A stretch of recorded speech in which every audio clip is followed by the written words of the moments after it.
चलिए स्वागत है आप सबको मेरा चैनल एनएससी ज्ञानी में। हालांकि वीडियो बहुत नाम है परमाणु, अणु और आयन। इसके बारे में अभी जो है हम क्या करेंगे, डिस्कस करेंगे। सबसे पहले बात, अब यहाँ अगर हम बात करें परमाणु, अणु और आयन के बारे में अगर हम बात करें तो इसमें जो है हम पहले जानते थे कि पदार्थ जो जो यौगिक जो निर्माण जो होती है, यौगिक जो बनती है, ठीक है, पदार्थ की प्रकृति और तत्वों के संयोग से किसका निर्माण होता है, यौगिक का निर्माण होता है, यौगिक बनता है। ये सब चीजें जो है हम पीछे पढ़े हुए हैं, ठीक है। तो हमारे मन में ये भी क्वेश्चन आता है कि जो यौगिक बनता है, यौगिक बनने के लिए सबसे पहले बात कि अगर यौगिक अगर बनेगा, ठीक है, तो किस प्रकार से वो संयोग करेंगे, ठीक है, मतलब तत्व किस प्रकार से संयोग करके यौगिक बनाते हैं। सबसे पहले बात, यौगिक का अगर निर्माण होगा तो जो भी तत्व संयोग करके ही यौगिक बनाएंगे, तो किस प्रकार संयोग करेंगे, जो यौगिक बनाएंगे। और यौगिक जो बनाएंगे तो क्या वो यौगिक बनाने के क्रम में क्या वो कुछ नियमों का पालन करेंगे कि नहीं करेंगे। सबसे पहली बात तो हम अगर हम कहें तो नियमों का पालन करें या ना करें, अभी हमको उस बारे में जानकारी नहीं, तो हम उतना ज्यादा इस पर टिप्पणी नहीं करेंगे। सबसे पहली बात, हमको जहां तक पता है, चलिए हमने ये पढ़ा है कि जब दो या दो से अधिक तत्व जब मिलते हैं यौगिक का निर्माण होता है, पदार्थ का निर्माण होता है। हमारे चारों तरफ हम सोते जागते जब भी हम जो जो कुछ भी क्रियाएं, जो कुछ भी हम देखते हैं सुनते हैं, जो जगत छिपता कुछ भी, वो सभी से भी हम इसके बारे में जानते हैं। वो सभी सभी क्या कहलाते हैं, पदार्थ कहलाते हैं। सबसे पहले बात, और वो जो पदार्थ जो बने हैं कहीं न कहीं वो किसी न किसी तत्व से मिलके बने होंगे, कहीं छोटे-छोटे कणों से मिलके बने होंगे, ठीक है। इन सभी चीज़ों से मिलके वो क्या है, बने हुए हैं। हमको ये नहीं पता है कि मान चलिए कि वो उसको बनने में कुछ विशेष नियमों का पालन किया गया, किसका मात्रा कितना रखी जाए, क्या है नहीं है, वो हमको पता नहीं था। हमने जब भी जो कुछ भी बनाया डायरेक्ट हम हमारे अपने अनुमान से क्या किए, लगा दिए, दे दिए। लेकिन हमको उसी चीज को सिखाने के लिए हम केमिस्ट्री पढ़ते हैं, फिजिक्स पढ़ते हैं, बायोलॉजी पढ़ते हैं, कहाँ पर किस चीज का इस्तेमाल कैसे किया जाना चाहिए, सही तरीका क्या है, गलत तरीका क्या है, उसके बारे में हमको जानकारी मिलता है साइंस में। तो हमने सब दिन से ऐसे ही जानते हैं पदार्थ बनते हैं, चलिए बनते हैं किसी तरह, किसी कैसे न कैसे बन जाते हैं। लेकिन ऐसा नहीं है, कोई भी पदार्थ अगर बनेगा, कोई भी अगर यौगिक अगर बन रहे हैं, उसको बनने के लिए एक निश्चित मात्रा की आवश्यकता पड़ती है किसी भी चीज को बनने के लिए। या तो वो अनुपात में होंगे, मतलब अनुपात कहने का मतलब कि किस, जैसे हमको शरबत अगर बनाना है, शरबत बनाना है तो हम जानते हैं कि मान चलिए कि अगर 1 लीटर अगर पानी है तो उसमें हम क्या करेंगे कि 100 या 150 ग्राम हम क्या डालेंगे, चीनी डालेंगे। उसके हिसाब से हम क्या करेंगे, हम वहां पर शरबत बनाएंगे। तो मतलब यहाँ पर हम रेशियो देख लिया कि भाई 100 एम। सबसे पहला क्वेश्चन, तत्व किस प्रकार संयोग करके यौगिक बनाते हैं। और दूसरी बात ये, क्या ऐसा करने में वे जो है कुछ नियमों का पालन करते हैं कि नहीं करते हैं। सबसे पहले बात जी। तो चलिए इसी बातों पर हमारे जो वैज्ञानिक सभी थे, वैज्ञानिक सब अपने अपने मत रखे, अपने अपने विचार प्रकट किए, उन्होंने कुछ कहा। तो सबसे पहले अगर हम बात करें, प्राचीन भारतीय और ग्रीक दार्शनिकों का विश्वास था जो हमारे चारों तरफ फैली अनेक वस्तुएं 5 मूल तत्वों से बने हुए हैं। यानी हमारे भारतीय वैज्ञानिक भी थे, ठीक है, प्राचीन बहुत पुराने व्यक्ति, ठीक है, उनका भी। और दार्शनिक जो भी थे, ग्रीक दार्शनिक मतलब जो विदेशी अगर हम वैज्ञानिक अगर हम बात करें वो सब, उन सभी का जो विश्वास था कि हमारे चारों तरफ जो है फैली अनेक वस्तुएं जो है वो 5 मूल्य तत्वों से मिलकर क्या होते हैं, बनते हैं। वो पांच पांच चीज जो है, क्षितिज है, अग्नि है, जल है, वायु है और क्या है, गगन है। तो इन सभी चीजों से मिलकर क्या है, हमारे आस पड़ोस के मतलब हमारे आसपास जो कुछ भी जितने भी पदार्थ थे, मतलब जितने भी पदार्थ जो दिख रहा है वो सभी इन सभी चीजों से मिलके ही बने हुए हैं। अब इसमें बात एक चीज और आता है कि भारतीय दार्शनिक जो है कनाद जो थे, ठीक है, तो उन्होंने इस बात पे जो है उन्होंने अपना मत रखा। उन्होंने कहा कि सभी पदार्थ अत्यंत सूक्ष्म होते हैं। सभी पदार्थ जो क्या होते हैं, अत्यंत सूक्ष्म कणों से क्या होते हैं, बने होते हैं। जितने भी पदार्थ है होते हैं वो अत्यंत सूक्ष्म कणों से बने होते हैं, शाश्वत होते हैं, ठीक, अगोचर होते हैं। इन सभी कणों से क्या होते हैं, मिलकर किसका निर्माण होता है, पदार्थ बने होते हैं, ठीक है। और उसको हम क्या कहते हैं, परमाणु कहते हैं, उसको क्या कहते हैं? परमाणु। ये हो गया। अब यहाँ पर जो है परमाणु, जो है परमाणु है क्या? सबसे पहले बात वही चीज जो यहाँ पर छोटे छोटे कण जो दिख रहा है, ठीक है, जो छोटे छोटे कण के मिलने के बाद जो हमारा यहाँ पे अगर हम बात करें कि जो पदार्थ जो बने हैं वही छोटे छोटे कण जो है परमाणु से। अब परमाणु का अगर हम बात करें तो परमाणु के अगर हम स्पष्ट अगर हम अर्थ के बारे में अगर हम बात करें तो उसका स्पष्ट अर्थ क्या है? स्पष्ट अर्थ ये है कि परमाणु जो है, यहाँ पर बात परमाणु, परमाणु को जो है दो भाग में डिवाइड किया, दो भागों में बांटा गया। एक परम और एक क्या है? अणु है। एक परम और क्या है? अणु है। ठीक है, तो परम का अर्थ जो है संस्कृत में अंतिम रखा गया और अणु का जो अर्थ जो रखा गया, कण रखा गया। मतलब यहाँ पर अगर हम बात करें तो जो भी अंतिम कणों से जो मिलके बने होते हैं, ठीक है, जो भी अंतिम कणों से मिलकर बनते हैं वो क्या हो जाएंगे? परमाणु हो जाएंगे। अगर हम बात करें तो पदार्थ विभिन्न अनुपातों में संयोग करके सॉरी जो है यहाँ पर अगर यहाँ पर परमाणु जो है विभिन्न अनुपातों में क्या करते हैं? संयोग करके किसका निर्माण करते हैं? पदार्थ का निर्माण करते हैं। सबसे पहले बात तो यहाँ जो है, यहाँ इन बातों को जो रखा है इन्होंने कनाद ने कहा था। ठीक है, कनाद ने कहा था परमाणु जो है विभिन्न अनुपातों में संयोग करके किसका निर्माण करते हैं? पदार्थ का निर्माण करते हैं। सबसे पहले बात अगर हम यहाँ पर बात करें तो ये बातों इन्होंने जो कहा था उसके बाद जो है कि जो ग्रीक दार्शनिक और सब जितने भी वैज्ञानिक थे इनके मतों से वो सब भी क्या थे? सहमत थे। इनके मतों से वो सब भी क्या थे? सहमत थे। इन लोगों ने अंतिम कण जो है, यहाँ पर हम बात करें इनको क्या कहेंगे? अंतिम कण कहेंगे। ठीक है, ये अंतिम कण जो है, इस अंतिम कण को इन सभी ने एटोमस नाम दिया। इन सभी ने क्या कहा? एटोमस कहा। इस अंतिम कण को क्या कहा? एटोमस। एटोमस जो है ये ग्रीक शब्द है। एटोमस क्या है? ग्रीक शब्द है। और इसको जो है, इसका जो मतलब जो होता है ये अविभाज्य होता है। क्या होता है? अविभाज्य। अविभाज्य, अविभाज्य, अविभाज्य कहने का मतलब जिसको हम तोड़ नहीं सकते, जिसको हम तोड़ नहीं सकते। हमको ये जरूर पता है कि चलिए मान चलिए कोई अगर हम तत्व अगर हम बात करें तो हाइड्रोजन, तो हाइड्रोजन क्या तोड़ा जा सकता है? तो हाइड्रोजन क्या है? हाइड्रोजन परमाणु है। ये क्या है? परमाणु है। क्या इसे हम तोड़ सकते हैं? क्योंकि ये अकेले ये एक कणों से शुद्ध कणों से मिलके बने हुए हैं। एक ही प्रकार के शुद्ध कणों से क्या है? मिलके बने हुए कौन? हाइड्रोजन। मतलब अगर हम बात करें परमाणु को हम तोड़ नहीं सकते, उसके हम विभाज्य नहीं कर सकते, वो क्या है? परमाणु है। ठीक, अब यहाँ पर अगर आगे अगर हम बात करें, ठीक है, अगर आगे के अगर बारे में अगर हम बात करें, सिंपल बात है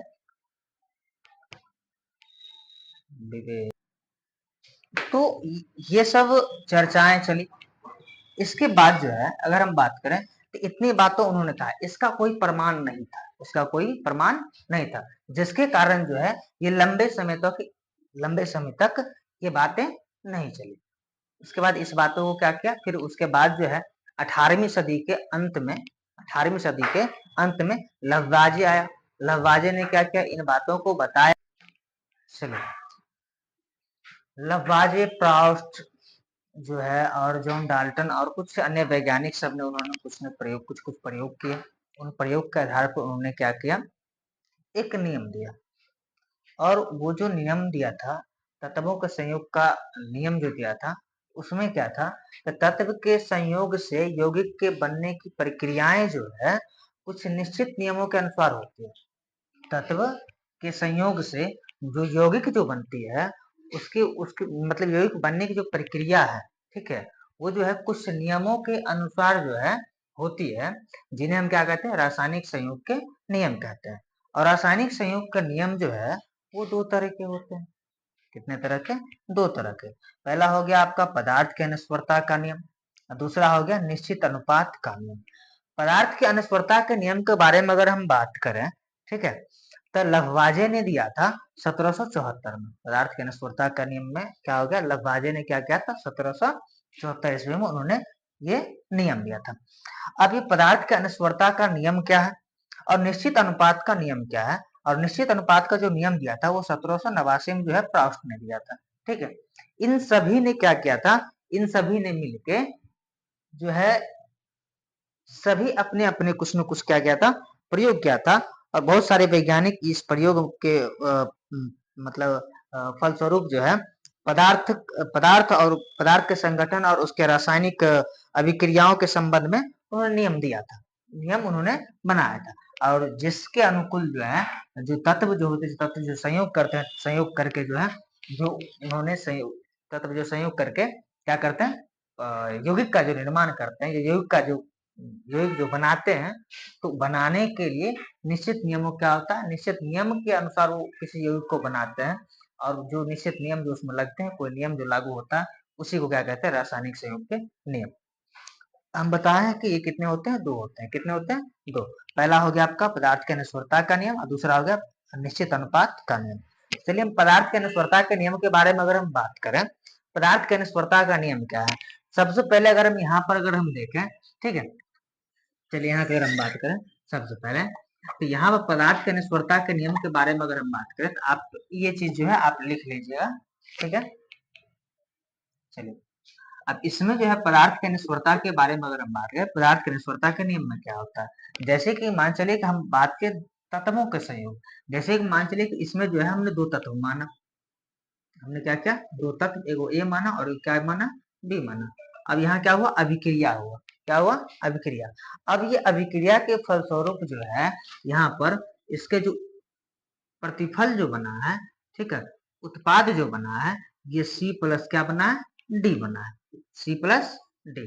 आप इसको गौर से देखिएगा, ठीक है। यहाँ पर पदार्थ के अनुस्वरता के नियम के अनुसार हम बोले हैं कि हमने क्या किया, दो तत्व लिए और दो तत्व यहाँ पर जो दोनों तत्वों को हमने क्या किया, अभिक्रिया करवाया। और अभिक्रिया करवाने के दौरान जो है यहाँ पर क्या बना, C और D बना। तो चलिए इससे तात्पर्य क्या है कि भाई सी और डी जो बना है, तो चलिए इसमें तो कुछ तो ऐसा होगा जो इस नियम को हमको दिखाता होगा। पदार्थ के अनुस्वरता के नियम में सिर्फ हमको इस चीज की जानकारी प्राप्त होती है कि यहाँ पर जो तत्व जो दिख रहा है ए और बी, और ये जो यहाँ पर यौगिक जो दिख रहा है, यौगिक सी और डी जो दिख रहा है, मतलब ये क्या है, ये प्रतिफल हो गया। क्या हो गया, प्रतिफल, ठीक। ये क्या हो गया, प्रतिफल, जिसको हम एक तरह से और हम कहते हैं उत्पाद कहते हैं। क्या कहते हैं, उत्पाद कहेंगे, ठीक है। सबसे पहले बात, ये प्रतिफल हो गया, प्रतिफल और उत्पाद हम कहेंगे। और ये जो है इस इधर वाले को हम क्या कहते हैं, अभिकारक कहते हैं। क्या कहते हैं, अभिकारक। ये सब चीज जो है हम बाद में पढ़ेंगे, ठीक है। प्रतिफल क्या होता है, अभिकारक क्या होता है, ठीक है। सिंपल दिमाग ये रखना है कि भाई इधर जो अभिक्रिया कर रहा है, अभी अभिक्रिया जो हो रहा है वो अभिकारक होगा, और इधर जो अभिक्रिया होने के बाद जो आया वो हमारा क्या होगा, प्रतिफल या उत्पाद होगा उसको, ठीक है।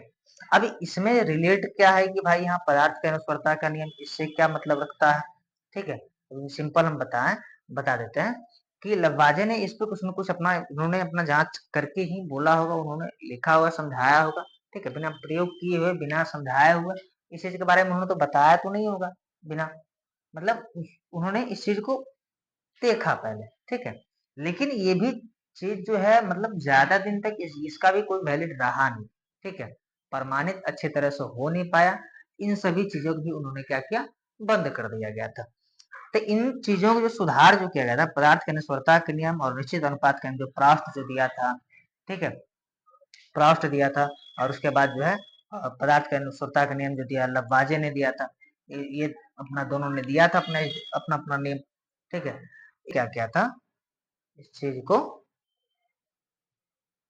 प्रमाणित किया था उन्होंने, फिर अपना मतलब उस हिसाब से ऐसा नियम दिया कि जिस नियम में क्या है, दोनों को अच्छी तरह से व्याख्या हो जाता था, ठीक है।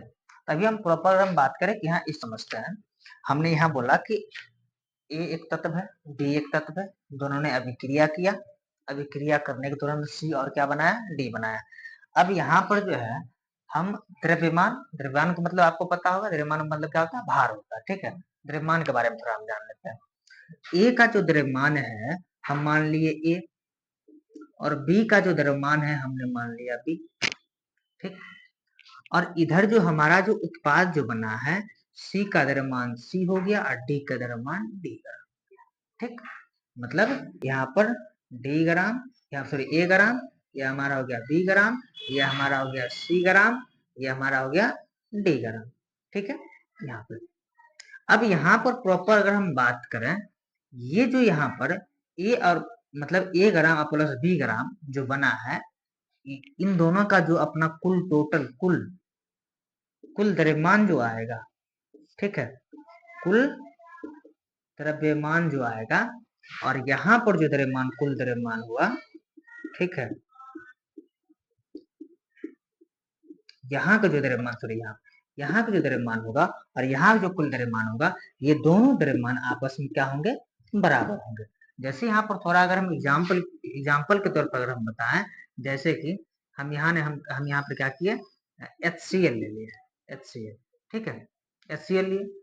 अब HCl जो है, HCl किस चीज से बना हुआ, हम कहेंगे कि H2 + Cl2, ये बना 2HCl, ठीक है। हम यहाँ पर H2Cl2 हम उतना प्रॉपर नहीं लेंगे, प्रॉपर अगर यहाँ बात करें, ठीक है, चलिए हम यहाँ पर अगर पूरा अगर हम कैलकुलेशन यहाँ अगर हम यहाँ करें, ठीक है, तो पूरा कैलकुलेशन करें, इसमें क्या होगा, हाइड्रोजन भी यहाँ कितना अणु है, 2 अणु, मतलब कहने का मतलब हाइड्रोजन का परमाणु कितने होते हैं, परमाणु द्रव्यमान कितने होते हैं, तो हाइड्रोजन के एक हाइड्रोजन में अगर हम बात करें कि एक हाइड्रोजन का परमाणु द्रव्यमान 1 होता है, तो 2 हाइड्रोजन का परमाणु द्रव्यमान कितना, 2 हाइड्रोजन का, तो एक का इतना, तो 2H का कितना होगा, 2 गुना 1 मतलब 2, मतलब 2 हाइड्रोजन कितना हो गया, 2 हो गया, ठीक है। तो उसी प्रकार यहाँ अगर हम बात करें तो एक हाइड्रोजन का 1 होता है, 2 हाइड्रोजन का 2 हो गया। अब क्लोरीन की अगर हम बात करें तो एगो क्लोरीन का होता है 35, एगो क्लोरीन कितना होता है 35, तो 2 क्लोरीन कितना होगा, 70 होगा, 70 होगा। अब यहाँ पर टोटल इसका अगर हम कैलकुलेट करें, ये कितना होता है, 72 होता है। अब इधर अगर हम देखें तो 2 को हम साइड में रखते हैं, H को अगर हम देखें, H का, H का जो होता है, H का अपना मतलब प्रॉपर हाइड्रोजन का जो होगा, हाइड्रोजन का 1 होगा, और क्लोरीन को जो कितना होगा, 35 होगा। यहाँ पर 2 गुना कितना हो गया, 36, मतलब 72। यहाँ हमने देखा इधर जो हमारा जो अगर हम बात करें अभिकारक जो है, इधर जो हमारा क्या अभिकारक, और ये हमारा क्या हो गया, प्रतिफल हो गया, ठीक है, इधर हमारा क्या होगा, प्रतिफल, ठीक है। तो ये हमारा अभिकारक, ये हमारा प्रतिफल। तो अभिकारक के जो पूरा कुल टोटल द्रव्यमान है और प्रतिफल के जो द्रव्यमान है, ये दोनों द्रव्यमान आपस में क्या हो गए, बराबर हो गए। मतलब यहाँ पर हम कह सकते हैं कि नॉर्मली कि यहाँ जो है मतलब A + B बराबर क्या हो जाएगा, C + D, और यही जो है, यही क्या कहलाता है, पदार्थ की अनस्वरता का नियम कहलाता है। अगर ऐसा अगर हमको कहीं नजर अगर आ जाए, तो अगर दो तत्वों के अगर द्रव्यमान की जो योग जो होती है, वो उनके उनके जो जो उन्होंने संयोग वहां पर किया, जो उन्होंने क्या किया, अभिक्रिया किया, ठीक है, संयोग का मतलब प्रॉपर होता है जोड़ होता है, ठीक है, ठीक है, मतलब प्रॉपर संयोग मतलब अभिक्रिया भी कहेंगे, सिंपल भाषा में अगर हम बात करें, संयोग मतलब जोड़ होता है, ठीक है। तो यहाँ पर जो है, यहाँ पर इन्होंने क्या किया, दोनों अभिक्रिया किया, तो ए और बी इन्होंने अभिक्रिया किया, तो ए का जो है अभिक्रिया करने के दौरान सी और डी बनाया, ठीक। तो ए का अपना जो अगर यहाँ पर परमाणु भार की अगर हम बात करें तो 1 ग्राम था, बी का अपना परमाणु भार 20 ग्राम था, और वहीं पर सी का जो है अपना परमाणु भार जो इसका जो है सी ग्राम हो गया, और डी का जो है अपना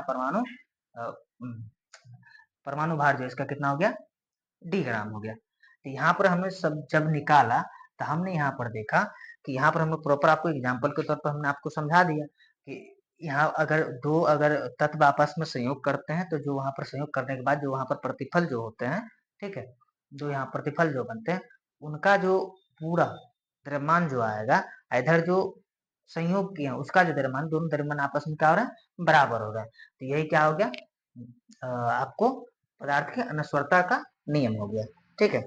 अगली अगर हम बात करें कि निश्चित अनुपात का नियम के बारे में अगर हम बात करें, निश्चित, चलिए यहाँ पर अभी हम बात कर रहे हैं निश्चित अनुपात का नियम। निश्चित अनुपात का नियम क्या होता है, सिंपल बात है। निश्चित अनुपात के नियम के बारे में अगर हम प्रॉपर यहाँ पर अगर हम बात करें, निश्चित अनुपात का नियम, निश्चित अनुपात के नियम में क्या होता है कि हम नॉर्मली हम क्या करते हैं, जैसे हम कोई तत्व लेते हैं, ठीक है, अगर हम बात करें जल, जल के बात कर लेते हैं, ठीक, कार्बन डाई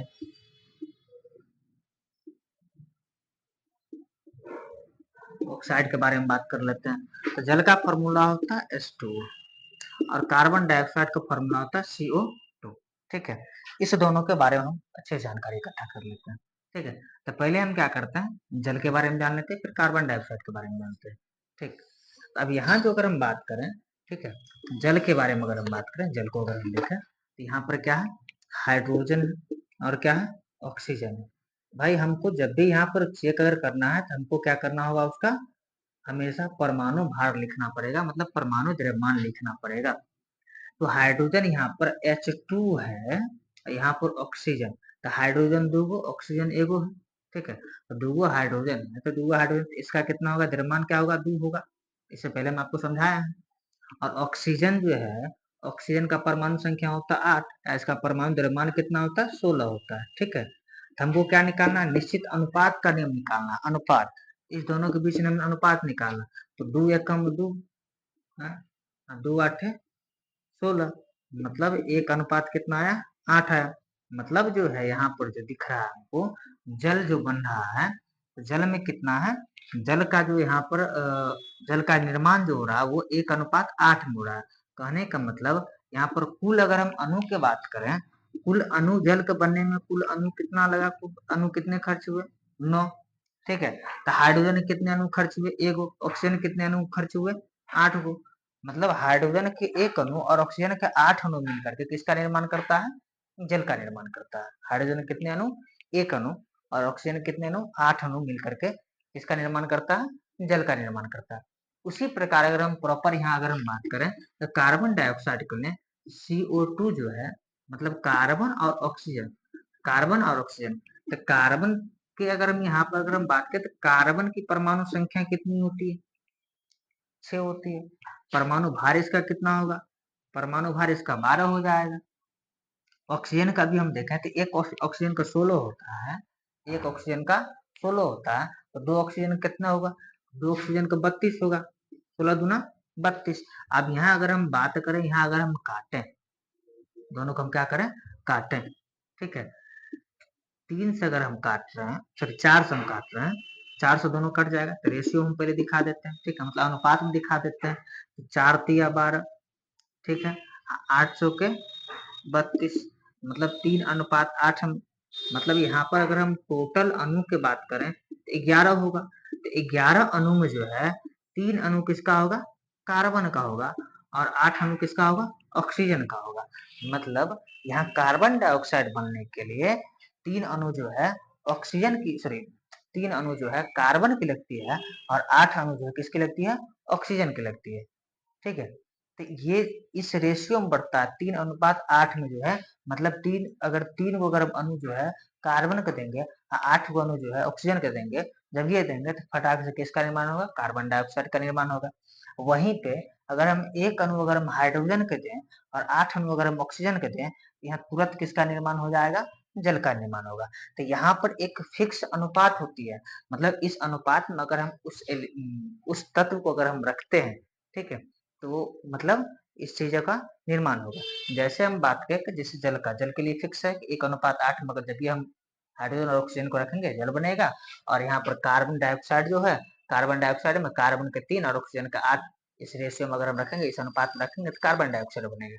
ठीक है, चलिए समझ में आ गया हमारे हिसाब से। अब इस चीज को अगर समझ में आया, चलिए दोनों को हम क्या करते हैं, परिभाषा लिख देते हैं। सबसे पहले आपको यहाँ पर याद क्या रखना है, याद सिंपल, परिभाषा क्या है, परिभाषा कुछ नहीं है, आपको समझ में आ गया, क्योंकि आपको क्वेश्चन बेसिस पे चलना है। समझ में आ गया, हर एक चीज आपको अच्छा चलेगा। ठीक है, तो हमने आपको पहले बताया कि पहले हमने आपको बताया पदार्थ के अनस्वरता का नियम। पदार्थ के अनस्वरता के नियम में क्या था, पदार्थ के अनस्वरता के नियम में यही था कि उनके जितने भी मतलब जो भी पदार्थ उसमें भाग ले रहा था विक्रिया में, ठीक है, तो उनके जो अपना द्रव्यमान, कुल द्रव्यमान जो थे, और इधर जो जो अभिक्रिया के दौरान उसके बाद जो बना है, वहां पर हमने देखा उन दोनों के द्रव्यमान जो है आपस में क्या हो रहे थे, बराबर हो रहे थे। ठीक है, एक बात और याद रखना होगा कि हम कभी भी, ठीक है, तो चलिए खैर कोई बात नहीं, आगे हम जब अगर हम आयन के बारे में पढ़ेंगे तो उसमें हम आपको बता देंगे। ठीक है, तो हम आगे जो है इस चीज के बारे में अभी हम लिख देते, दोनों को परिभाषा लिख देते हैं। ठीक है, इससे पहले हमने क्या लिखे थे, रासायनिक संयोग के नियम लिखे थे। उसके बाद जो है दोनों रासायनिक संयोग को हम बता दिए। इस नियम को प्राउस्ट ने 1789 में दिया है। और इसके आगे जो है दोनों को परिभाषा लिख देते हैं। परिभाषा आप क्या कीजिएगा, आराम से नोट करो। चलिए, पदार्थ का स्वतः का नियम हमने नीचे में आपको लिख के बताया, ठीक है। पहले हम समझा दिए थे, अब इसका हम पूरा लिख दिया। इस नियम को जो है 1774 में लब्बाजे ने दिया था, और इस नियम के अनुसार जो है, इस अनुसार रासायनिक अभिक्रिया के फलस्वरूप, रासायनिक अभिक्रिया के फलस्वरूप जो है यहाँ पे पदार्थों का कुल द्रव्यमान अपरिवर्तित रहता है। जब रासायनिक अभिक्रिया होता है, रासायनिक अभिक्रिया के दौरान पदार्थ के जो कुल द्रव्यमान जो होती है वो बदलती नहीं। जैसे हम आपको दिखाए थे इससे पहले, हम मतलब जितना अभिक्रिया का पहले था उतना अभिक्रिया के बाद भी था। मतलब 72 ग्राम इधर भी, 72 ग्राम इधर भी, दोनों कुल द्रव्यमान क्या होते हैं, समान आए थे, अपरिवर्तित रहता है।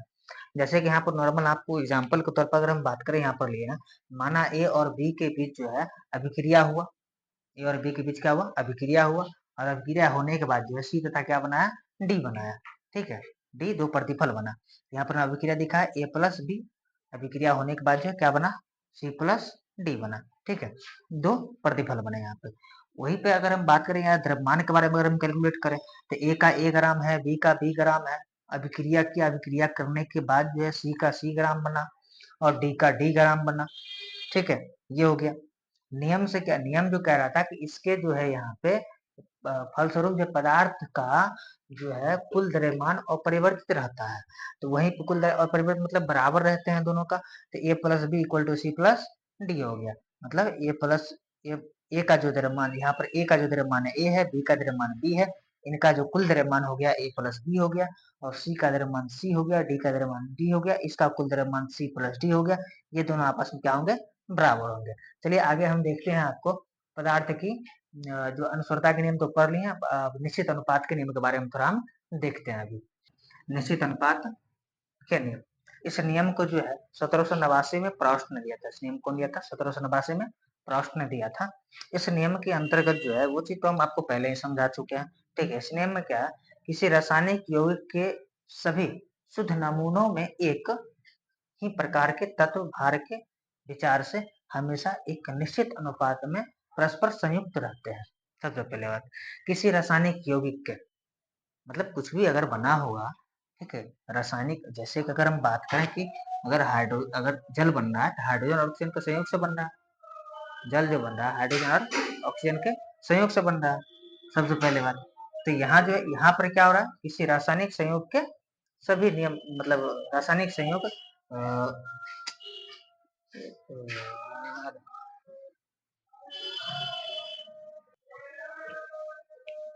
चलिए, किसी रासायनिक यौगिक के सभी शुद्ध नमूने जो है, नमूने के एक ही प्रकार के तत्व भार, तो उसमें जो तत्व जो होते हैं उनके तत्व भार जो, तत्व भार के, उसके तत्व भार जो है, सॉरी उसके तत्व जो है, तत्व के भार के विचार से जो है हमेशा जो है उसका एक निश्चित अनुपात में क्या होते हैं, परस्पर संयुक्त रहते हैं, संयोग करते रहते हैं, ठीक है। जैसे यहाँ पर हम जल लिए, जल का हो गया हाइड्रोजन और ऑक्सीजन, तो यहाँ पर हाइड्रोजन अनुपात हमने क्या किया, ऑक्सीजन, हाइड्रोजन के यहाँ पर उनके जो भार के विचार से उसका जो द्रव्यमान जो उसका भार जो है 2 है, मतलब द्रव्यमान उसका 2 हो गया, ऑक्सीजन का 16 हो गया। तो यहाँ पर दोनों को हमने काटा, आपको ये चीज हम पहले समझा दिए, 1:8 हो गया। और यहाँ क्या है, कार्बन डाइऑक्साइड CO2, और इसका जो है कार्बन अनुपात क्या कर दिया, ऑक्सीजन कर दिया।